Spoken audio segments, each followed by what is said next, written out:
Olá, queridos irmãos, queridos amigos, bem-vindos, bem-vindas a mais este encontro semanal para o estudo da Palavra de Deus com o pastor Jonanias. Que esse estudo possa estar abençoando o seu coração. E você que está contactando primeira vez conosco, que ele possa estar enchendo o seu coração, não apenas de conhecimento da palavra, mas da presença de Deus e de informações sobre o nosso futuro. Mas antes do estudo desta noite, ou desta oportunidade, eu quero pedir aos irmãos que continuem orando por alguns irmãos. Nós fomos informados na semana passada que o irmão Rafael, a irmã Elane Araújo, o irmão Paulo Luna, a irmã Carolina Luna, a irmã Daniele Luna, uma família, e mais o Rafael, estiveram com Covid. Nós esperamos que já estejam curados, né? Porque desde a semana passada recebemos essa informação. Esperamos que eles já estejam em recuperação e que Deus esteja abençoando a vida deles. Mas continuemos orando por eles, pela vida deles, pela saúde, pelo bem-estar, pela presença deles conosco na igreja, no serviço do Senhor. Também a Carla Savala pede as orações em favor do esposo que está internado em estado grave no Hospital Samaritano. Não é Covid, mas ele está com a saúde debilitada. Oremos por ele. Oremos também pela nossa convenção, Convenção Batista Carioca. Nós estamos aí no mês de julho, que é o mês da campanha de missões da cidade, ou na cidade, missões locais. E nós queremos, nesse instante, conclamar os irmãos para estarem orando, para que essa campanha seja bem sucedida e nós possamos suprir a convenção do necessário para a realização do trabalho de evangelização e missões nos hospitais, nos presídios, nos portos da cidade, enfim, nas áreas necessitadas de nossa cidade. Continuemos, portanto, irmãos, orando e, nesse contexto, contribuindo também para que possamos abençoar a Convenção Batista Carioca e a sua diretoria. A propósito, no mês de outubro, nós estaremos realizando a nossa assembleia para a eleição da diretoria. Os irmãos orem também em favor deste evento, porque nós esperamos que a pandemia já esteja bem mais controlada do que hoje, e então possamos ter as nossas reuniões presenciais para aquele evento necessário para a vida administrativa de nossa convenção. Oremos ao Senhor. Pai querido, nós te agradecemos pelo privilégio de te servir, pela oportunidade do encontro ao meio desta semana para o estudo da tua palavra, para a ministração do estudo da tua palavra. E agora, ó Pai, queremos suplicar a tua bênção sobre os enfermos da igreja, especialmente esses citados e aqueles que estão com Covid. Pedimos também, Senhor, a tua bênção sobre a nossa convenção, a vida administrativa da convenção, a campanha de missões urbanas que está sendo levada a efeito neste mês de julho. Que os teus filhos estejam motivados a contribuírem em favor da convenção para o sustento da tua obra. Conduza-nos, ó Pai, no estudo desta oportunidade. Nós oramos em nome de Jesus. Amém. Irmãos, nós vamos continuar hoje a nossa sequência de estudos sobre escatologia. Nós estamos dando uma outra abordagem a esse tema escatológico. E eu quero convidar os irmãos nessa oportunidade para a leitura do texto em Marcos capítulo 13, versículos 28, 29 e 30, além do texto de Lucas capítulo 21, 29, mas a propósito o texto de Marcos capítulo 13, 28 e 29, que passo a ler.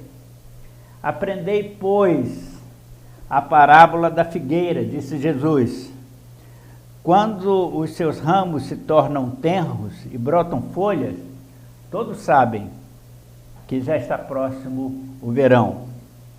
Assim também vós ficais apercebidos. Quando verdes sucederem essas coisas, sabeis que já está perto, que já estou perto às portas. Na verdade vos digo que não passará esta geração sem que todas essas coisas venham a acontecer. Os céus e a terra passarão, mas as minhas palavras não passarão. Quero falar nessa oportunidade, irmãos queridos, irmãs queridas, amigos atenciosos,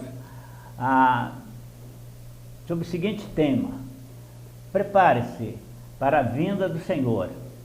Ela está prestes a acontecer. Ora, quando essas coisas começarem a acontecer, olhai para o alto, levantai as vossas cabeças, porque a vossa redenção está próxima, diz outro texto, o texto de Lucas. Sinal, irmãos, é aquilo que serve de advertência, alertando-nos para perigos que devemos evitar, tragédias e desastres que possam acontecer. No contexto escatológico, os sinais demarcam no tempo histórico os avisos proféticos que apontam a aproximação do fim dos tempos, do fim do mundo, como diziam os discípulos, referindo-se à volta de Jesus. No contexto escatológico, podemos afirmar que os sinais apontam para o encerramento do calendário profético, com eventos se cumprindo em relação à nação de Israel e às nações gentias. A nação de Israel, hoje existente e mundialmente conhecida, é o mais forte e claro prenúncio do iminente retorno do Senhor Jesus Cristo. 3 são os acontecimentos mais importantes na vida do povo judeu que apontam advertindo para o encerramento da agenda divina escatológica. 1. O renascimento de Israel como nação soberana. 1878 anos após ser completamente arrasada pelos romanos, a nação de Israel ressurgiu. Ela ressurge e recupera a sua soberania perdida lá no ano 70, sendo seus filhos espalhados por milênios pelo mundo. Esse acontecimento na história conhecida, da história geral, conhecida na história das nações, aconteceu como profetizado por Jesus no ano 70 depois de Cristo. Em 1948, exatamente no dia 14 de maio,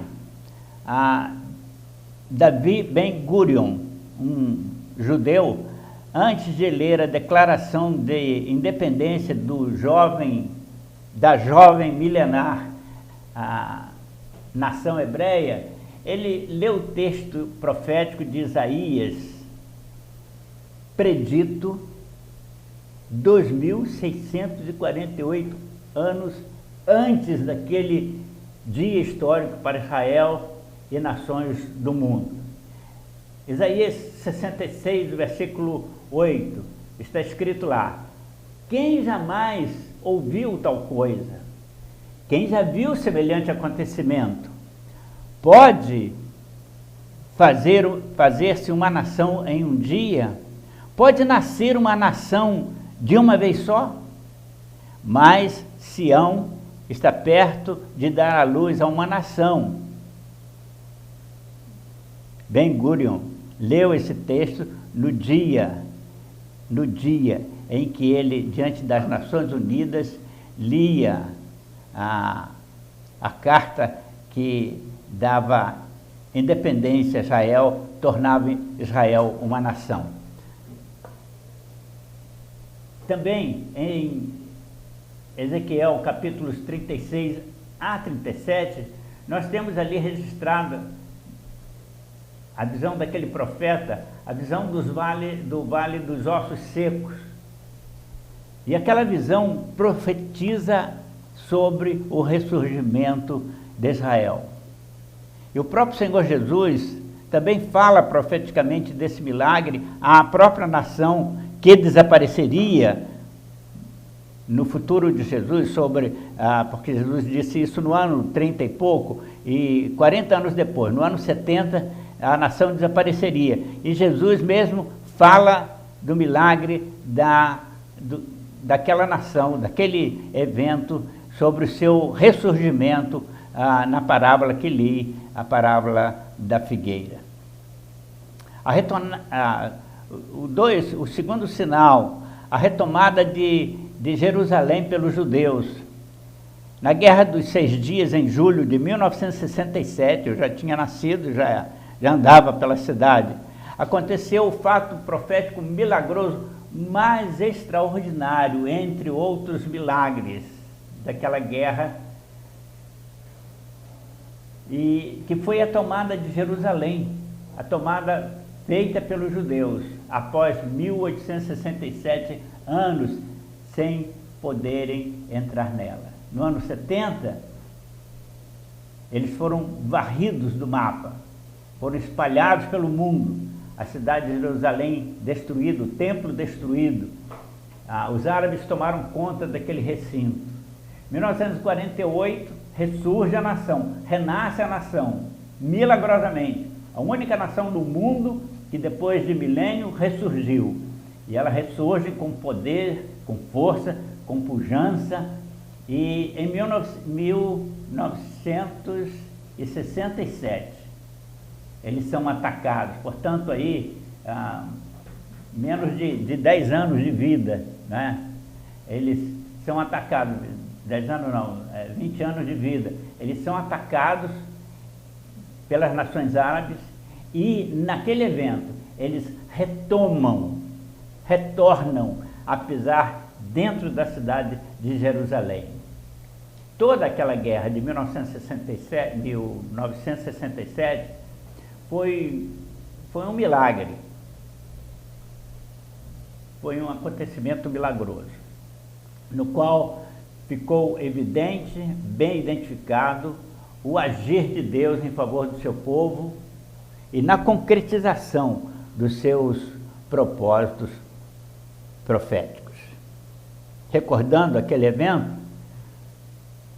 ele aconteceu a seguir, né, de um inesperado e covarde ataque por todas as nações árabes vizinhas do Estado de Israel.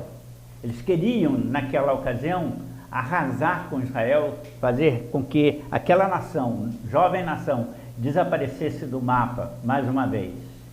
E isso aconteceu no dia do Yom Kippur, o dia do perdão, dia em que todos os judeus estavam recolhidos às suas casas em oração e jejum, e naquela ocasião, inadvertidamente, né, confiando nos vizinhos, até o exército, que deveria estar de prontidão, estava recolhido, a maioria estava recolhido aos seus lares.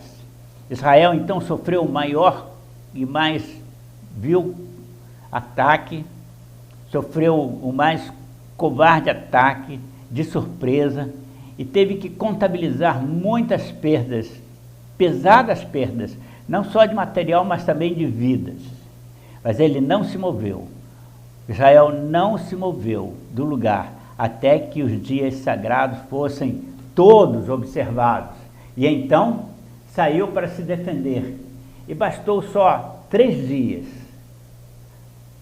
para não só deter as nações inimigas, mas também reconquistar Jerusalém e outras partes geográficas, biblicamente pertencentes a Israel. mas que não tinham sido incluídas no território acordados em 1948. 6 dias, 3 sofrendo ataques, 3 se defendendo e avançando, e no 7º dia, o número da perfeição na Bíblia, o dia do Senhor, os soldados judeus oravam na área do futuro templo, bem no coração da cidade de Jerusalém.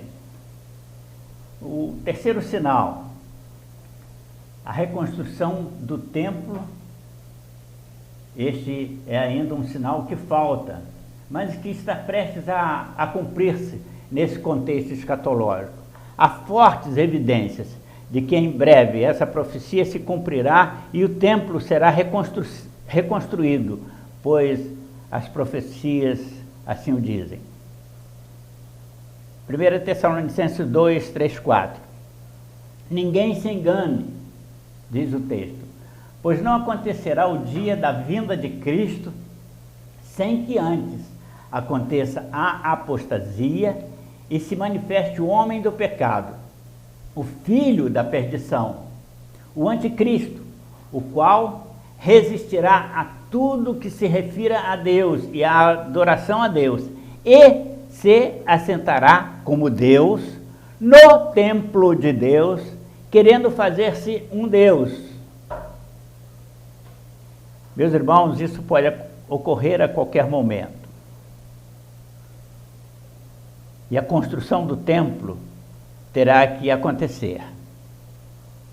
Esta palavra no livro dos Tessalonicenses é uma palavra profética, porque ela encerra informando que o anticristo vai se assentar no templo, querendo parecer Deus, querendo receber culto. Apenas para informação dos irmãos, pedras do antigo templo já estão sendo recolhidas das escavações escatológicas, sendo restauradas e guardadas em depósitos israelitas. Animais para o sacrifício já estão sendo preservados em linhagem imaculada, como recomenda as leis de cerimonial levítico. As vestes levíticas dos sacerdotes já estão sendo artesanalmente confeccionadas e carinhosamente guardadas.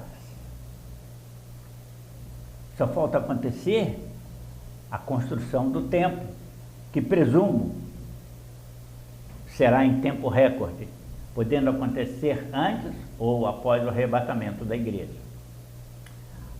Apesar de parecerem acontecimentos corriqueiros, apenas acontecimentos políticos e históricos aos olhos dos incrédulos que não esperam a vinda do Senhor, teologicamente, os crentes devem considerar estes acontecimentos como fatos proféticos principais, esses acontecimentos que acabei de citar, como fatos principais, entre outros que estamos vendo acontecer, tais como a proliferação dos falsos profetas, falsos doutores, falsos pastores, circulando no meio evangélico, cristãos com mensagens falsas,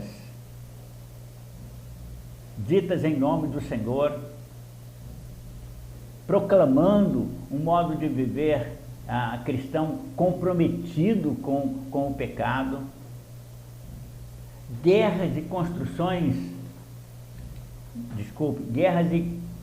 conturbações internacionais que se mantêm no noticiário diário permanente. Vocês podem observar todas essas citações lá no livro de Mateus, no capítulo 24.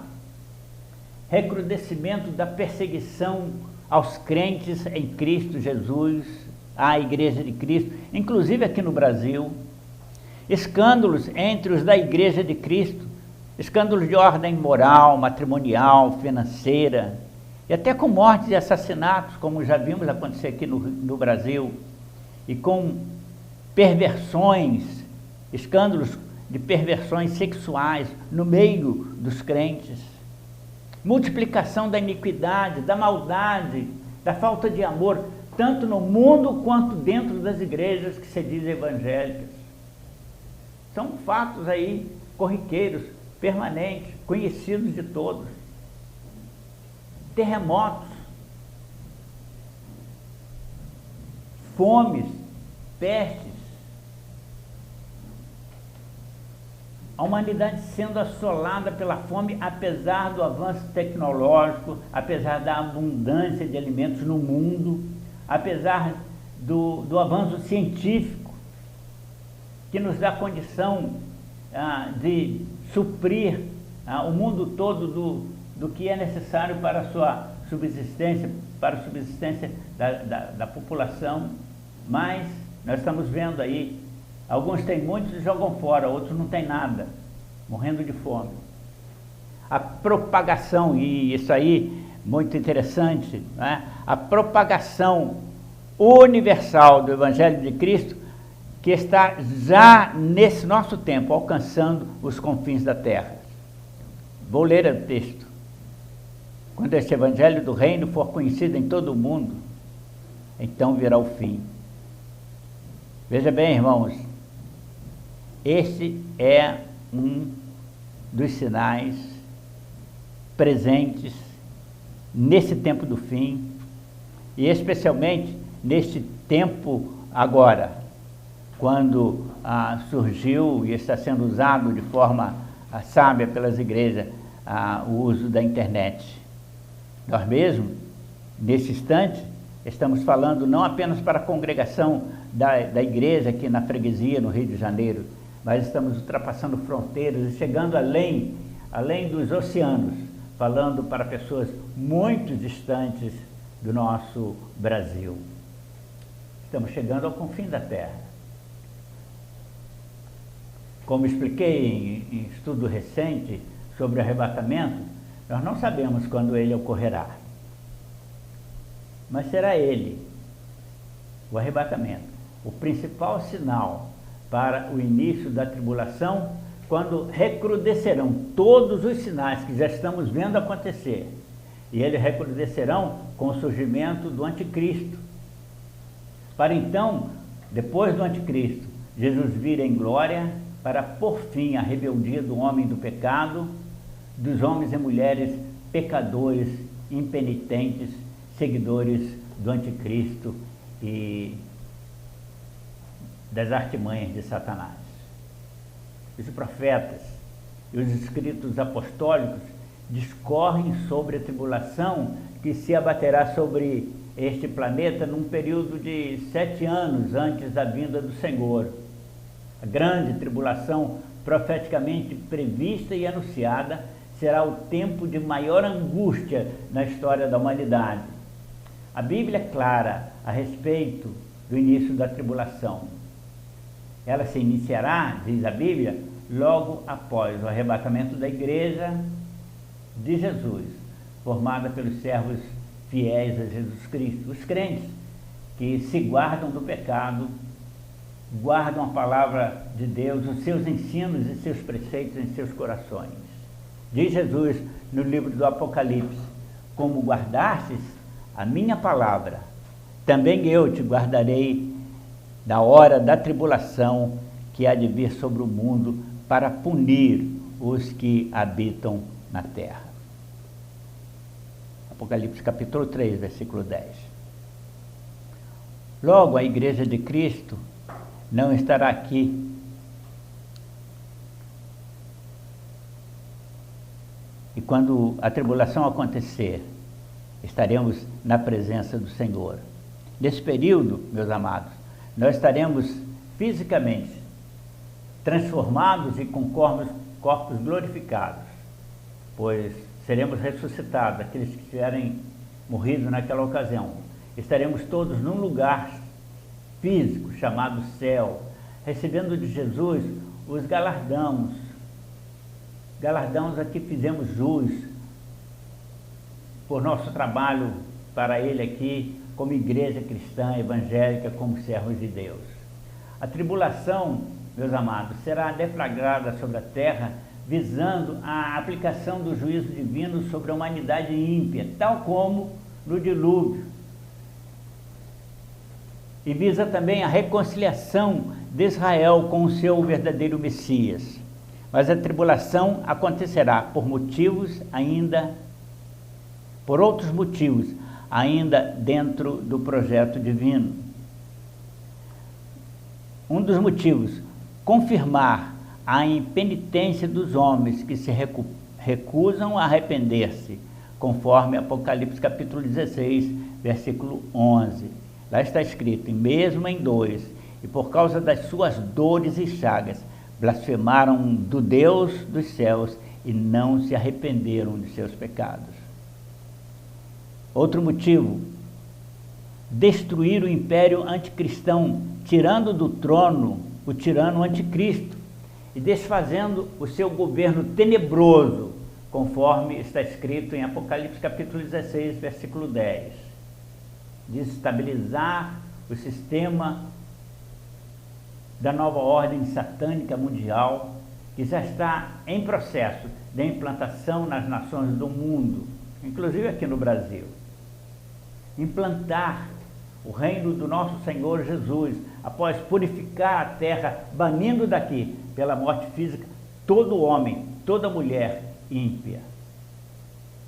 Em Apocalipse 19, versículos 17 a 21, está escrito, e vi um anjo em pé no sol, clamar em alta voz às aves que voavam pelo meio do céu. Venham, reúnam-se para se fartarem com a carne dos governantes, dos generais e seus exércitos, dos poderosos, dos patrões e empregados, servos e senhores grandes e pequenos. E vi a besta e os governantes mundiais reunindo os seus soldados para a batalha. Mas a besta foi destruída, ela e o falso profeta que com ela realizava truques como sinais miraculosos para enganar as pessoas e as convencerem a usarem a marca da besta e adorarem a imagem da besta. Os dois foram lançados, destruídos fisicamente, no lugar do tormento chamado de Lago de Fogo. E os demais homens e mulheres que o serviam e adoravam foram mortos e as aves fartaram-se das suas carnes, purificando a terra no início do milênio. Dois grupos distintos, irmãos, dois grupos distintos passarão pela tribulação, não morrerão e adentrarão o período milenar do governo de Cristo, repovoando a terra drasticamente diminuída de sua população com a morte dos ímpios impenitentes. Os judeus, que não aceitaram o anticristo como seu Messias, e os gentios salvos, que forem deixados para trás, por, na ocasião, não estarem aptos para serem arrebatados com a igreja. Estes adentrarão o milênio e repovoarão a terra. Vou concluir. Amados,